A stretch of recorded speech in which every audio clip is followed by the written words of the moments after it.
অফিসের পাশে ইস্কনের মন্দির, আর তার দৌলতে রাস্তাঘাট ফুল বন্ধ।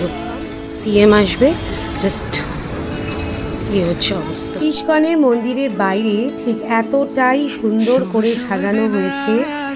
আর সবথেকে বেস্ট হচ্ছে, আমি আমার আগের অফিসের সামনে দিয়ে রথ যেত, আর এখানে জাস্ট রথটাই এসে দাঁড়িয়েছে। মহাপ্রভুর রথ এটা অনেকটা দূরে ছিল, এখানে আমাদেরকে এন্ট্রি ছিল না। আর এই হচ্ছে আমাদের আরেকজনের রথ, মানে বলভদ্রর রথ। এই হচ্ছে বলভদ্র রথের সামনে, জাস্ট ভীষণ সুন্দর একটা রেডি করে দিয়েছে কুট্টুস পুরো লাইট দিয়ে। এখানে হচ্ছে ফুল নিয়ে এসছে সুমনদা, এটা ঠাকুরকে দেওয়া হবে। হয়ে গেছি আমি রেডি, নতুন কুর্তি পরে। আর রথের ঠাকুর দেখাচ্ছি কি সুন্দর রথের ঠাকুর।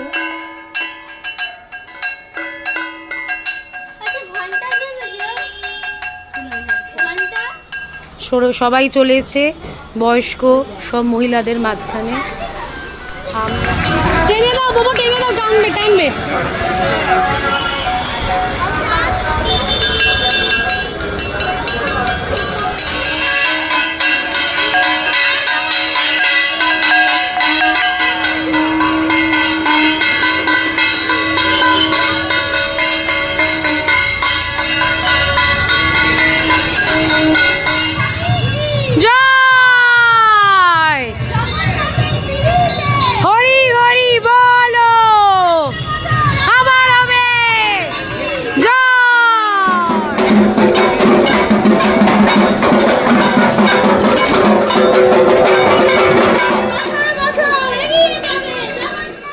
আমাদের রথ নিয়ে ঘোরা অলমোস্ট ডান, বেশ অনেকটা ঘুরেছি। তনুর শাশুড়ি এসেছিলেন, তনু শাশুড়ি আমাদের সঙ্গেই ঘুরু করলেন সব জায়গায়।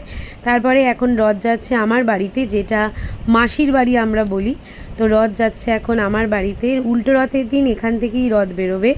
তো আমার রথের আজকের দিনের ভিডিও এখানে খুবই পুজো দিয়েছিলাম, আর তার সাথে রথের দিন যেটা ম্যান্ডেটরি গরম গরম পাঁপড় ভাজা।